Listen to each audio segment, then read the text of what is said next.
The champagne glass slipped from my fingers, catching it just before disaster struck, much like how I was about to catch Sarah before she fell apart completely. When my best friend's sister grabbed my arm in the middle of the reception, her eyes weren't filled with the mischievous spark I'd known since we were kids. They were drowning in desperation, rimming with tears she was fighting to hold back. "I need you tonight," she whispered, her voice cracking on the last word. My heart hammered against my ribs, not from attraction, but from the pure, raw fear radiating off her in waves. Something was terribly wrong. I'd known Sarah Martinez since she was 7 years old, a gap-toothed little girl who used to spy on her older brother Miguel and me when we'd build forts in their backyard.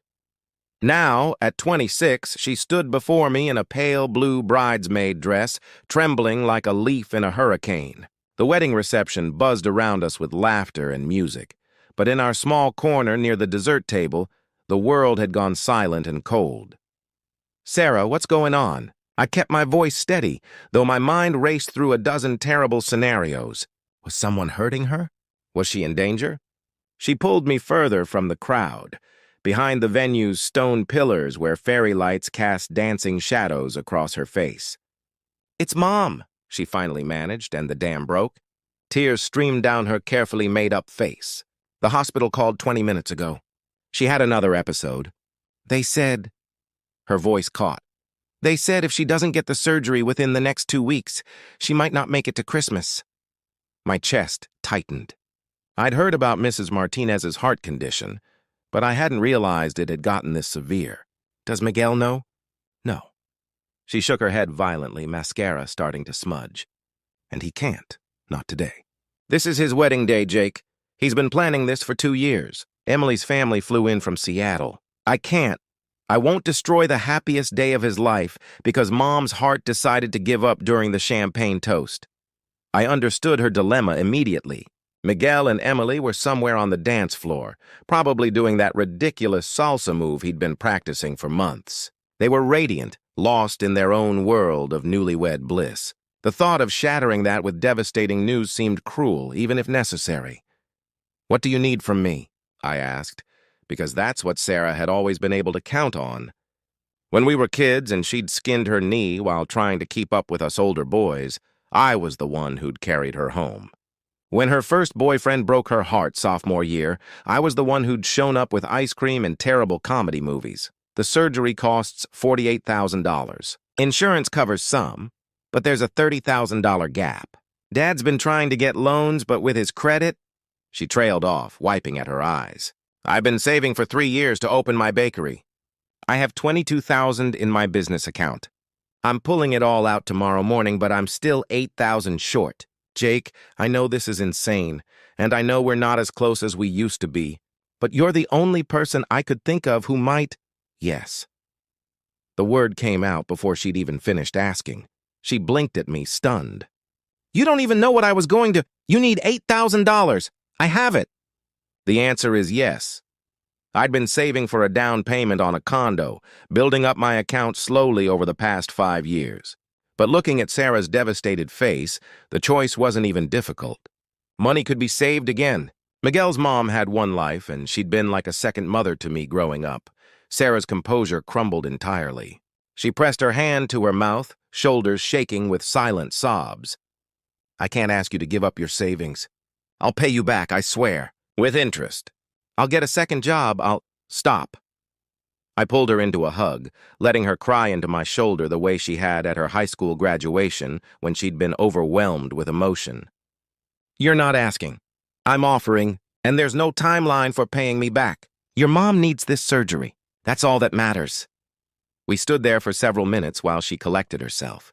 When she finally pulled back, her makeup was ruined, but something had shifted in her expression. The drowning desperation had been replaced by fragile hope.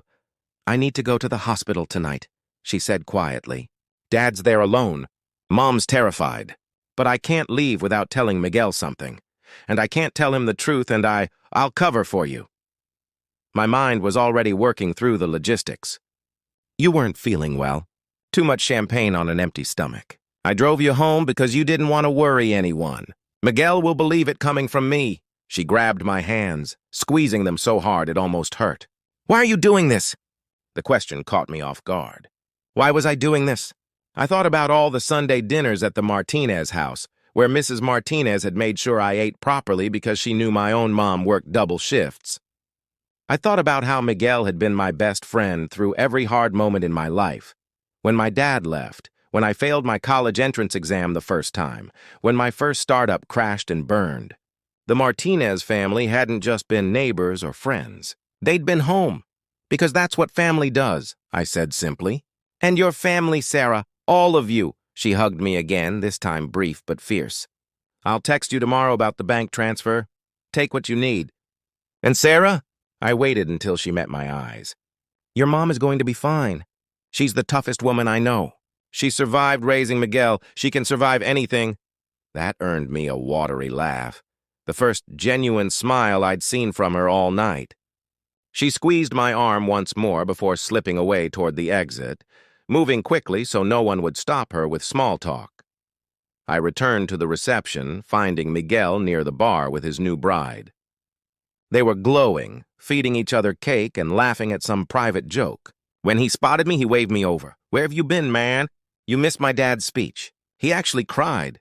"Sorry, had to help Sarah. She wasn't feeling great. Too much champagne. I took her home."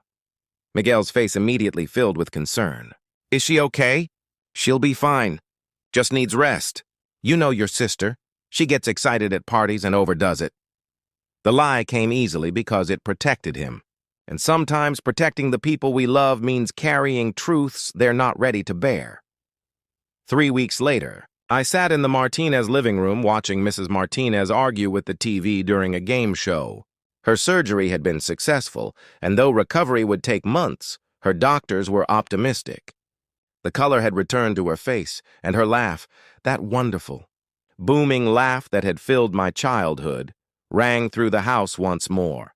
Sarah had told Miguel and the rest of the family about the surgery the day after the wedding, and we'd all rallied around them. Miguel had been devastated that he'd been kept in the dark, but understood why. The entire family knew about my contribution now, though I'd asked Sarah to keep it quiet. Mrs. Martinez had cried and called me her fourth son. Mr. Martinez had shaken my hand for a solid minute, unable to find words. Sarah appeared in the doorway holding a tray of fresh pastries. She'd been stress baking all week, filling the house with the smell of cinnamon and vanilla. She set them down and sat beside me on the couch. "Thank you," she said quietly. "Not for the first time." "You're welcome," I replied. "Also not for the first time." "I mean it, Jake. You saved her life. You gave up your dream of, I didn't give up anything." I turned to face her fully. "I invested in something better. Dreams about condos and property can wait. Making sure you don't lose your mom, that's not a sacrifice. That's the easiest decision I've ever made." She leaned her head on my shoulder, and we sat in comfortable silence while Mrs. Martinez yelled at the TV contestants for missing obvious answers. Miguel came home from work and immediately started stealing pastries. Emily arrived shortly after, bringing flowers. The house filled with noise and warmth and life.